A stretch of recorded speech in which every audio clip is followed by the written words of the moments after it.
Jetin pastaj edhe mund të bëjmë replika. Zonja Deliu, a ka gjetur Kurti Kosovën për tokë dhe çfarë ka sjellur Kurti në 6 vite qeverisje? Arben, Kosova ka qenë e shtrirë për tokë në vitin 99, natyrisht që këto vite janë vite të stagnimit të madh të Republikës Kosovës, janë vite të varfrimit, janë vite të rënjes ekonomike, të kolapsit.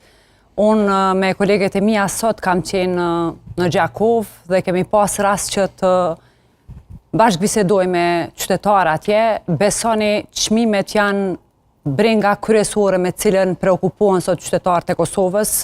Çmimi i rrymës është aq shumë i rritur sa që bizneset kudo në Kosovë sot janë para kolapsit.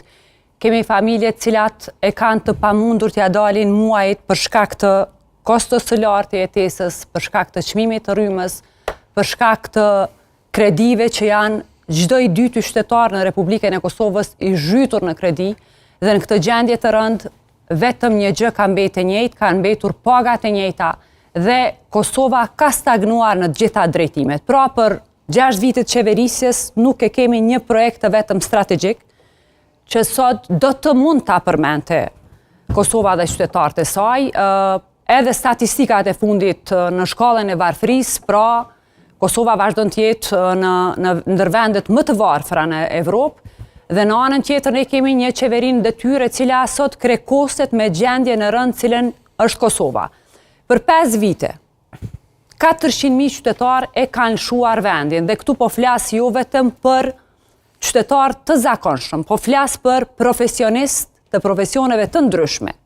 Pra në baza vjetore ne i kemi dikun 40.000 qytetar që e lëshojnë vendin, një Kosovë të lullzuar, të prosperuar, në një Kosovë të zhvilluar. Unë nuk besoj që ikja e qytetarëve të Kosovës do të ishte në nivelin cilin ne sot e shohim për ditë. Pra, mungesa e zhvillimit është e theksuar, kemi një polarizim të skajshëm dhe kemi një propagandë të jashtëzakonshme që sidomos tyre ditëve të fushatës e shohim të theksuar në rrjetet sociale dhe kudo. Pra, ka një defetizëm, ka mungesë të shpresës dhe nuk ka asnjë projekt e thash që mund të përmendet sot që e ka ndryshuar jetën e qytetarëve të Kosovës. Një qeverisje nuk matet me propagandë, matet se çfarë e ka ndruar jetën e qytetarit për 6 vjet. Dhe unë besoj që edhe Blerimi dhe të tjerët që janë terren, sot e ndjejnë varfrimin, e ndjejnë shëndetësinë në kolaps, e ndjejnë arsimin që është për toke, por nuk e ndjejnë zhvillimin dhe prosperitetin cilin edhe shpresën cilin e kanë proklamuar të njëjtit që kanë ardhur në pushtet. Zoti Gashi, çfarë ka sjellur Kosova? Arben Gashi, që mos ngatrohemi me dy gashianët sonte në studio.